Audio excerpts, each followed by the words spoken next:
Assalamualaikum warahmatullahi wabarakatuh. Shalom. Perkenalkan, nama saya Lia dengan NIM C024368. Saya dari kelas akuntansi F. Video ini saya buat untuk memenuhi mata kuliah perilaku organisasi. Baik, jadi sini saya akan membahas materi tentang kekuasaan dan pengaruh dalam kepemimpinan perilaku organisasi. Jadi, saya akan menjelaskan apa itu kepemimpinan dan apa itu kekuasaan. Kekuasaan merupakan kemampuan seseorang atau sekelompok orang untuk mempengaruhi, mengatur, serta mengendalikan perilaku orang lain agar bertindak sesuai dengan keinginannya. Kekuasaan biasanya ditemukan dalam bidang politik, bidang organisasi, bidang ekonomi, serta bidang sosial. Dalam konteks organisasi, kekuasaan tidak selalu tentang paksaan, akan tetapi bagaimana cara seseorang untuk memberikan pengaruh positif untuk mencapai tujuan bersama. Kemudian yang selanjutnya itu pengertian kepemimpinan. Kepemimpinan merupakan kemampuan seseorang untuk mempengaruhi, mengarahkan, serta memotivasi orang lain agar mau bekerja sama untuk mencapai tujuan bersama. Kemudian, seorang pemimpin biasanya dihormati karena kepribadiannya serta kemampuannya menginspirasi orang lain. Kemudian adapun perbedaan utama antara kekuasaan dan kepemimpinan, yaitu bagaimana cara mempengaruhi orang lain. Kekuasaan muncul karena adanya otoritas serta wewenang yang menciptakan keterpaksaan apabila disalahgunakan.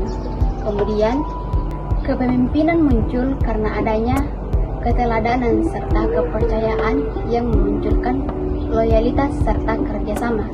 Jadi, dengan demikian, kekuasaan lebih menekankan pada keterpaksaan serta otoritas, dan kepemimpinan lebih menekankan pada motivasi serta inspirasi.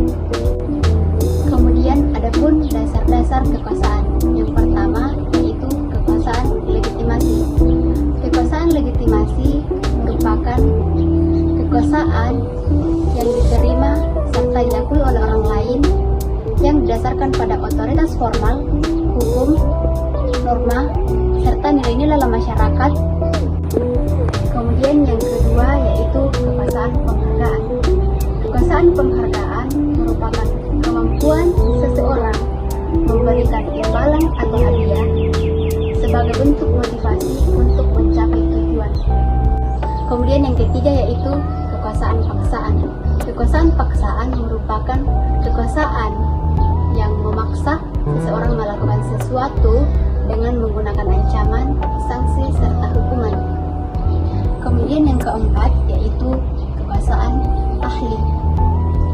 Kekuasaan ahli merupakan bentuk kekuasaan yang dimiliki oleh seseorang dalam bentuk pengetahuan, kemampuan, serta keahlian dalam bidang tertentu.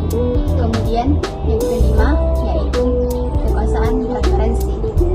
Kekuasaan referensi merupakan bentuk kekuasaan yang dimiliki oleh seseorang untuk mempengaruhi orang lain. Selanjutnya yaitu kunci menuju kekuasaan. Yang pertama yaitu pengetahuan dan keahlian. Pengetahuan merupakan kunci untuk menuju kekuasaan yang kuat. Orang yang memiliki pengetahuan, keahlian akan lebih mudah dipercaya. Kemudian yang kedua yaitu kepemimpinan dan karisma. Seseorang yang memiliki kepribadian yang kuat serta kemampuan memimpin dan berkarisma akan lebih mudah dipercaya orang lain. Seorang pemimpin yang bijak akan dapat diterima secara sukarela tanpa adanya paksaan. Kemudian yang ketiga yaitu kemampuan berkomunikasi. Kekuasaan tumbuh melalui kemampuan seseorang dalam berkomunikasi. Komunikasi yang efektif dapat menumbuhkan kepercayaan bagi orang lain.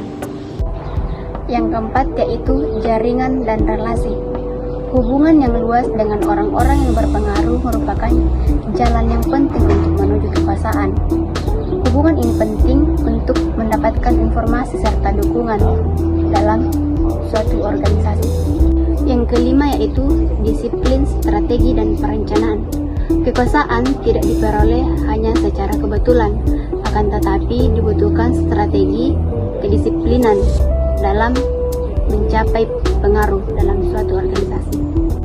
Adapun tujuan penggunaan taktik kekuasaan yaitu yang pertama, untuk mempengaruhi keputusan orang lain. Yang kedua, untuk mempertahankan posisi serta kedudukannya dalam suatu organisasi. Yang ketiga, untuk mendapatkan kepercayaan serta dukungan dari orang lain. Dan yang keempat, yaitu untuk mencapai tujuan pribadi maupun kelompok secara efektif. Macam-macam kekuasaan taktik yaitu yang pertama, konsultasi. Kemudian yang kedua yaitu rasionalisasi, yang ketiga yaitu permintaan pribadi, yang keempat yaitu daya tarik pribadi, yang kelima yaitu pertukaran, yang keenam yaitu tekanan, yang ketujuh yaitu legitimasi. Pengaruh kekuasaan terhadap orang lain.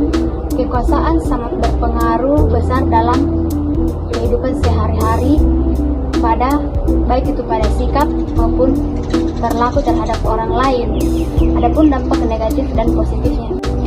Dampak positifnya yaitu meningkatkan efektivitas kerja, yang kedua yaitu membantu untuk mencapai tujuan organisasi, dan yang ketiga yaitu untuk mendapatkan pemimpin yang kuat.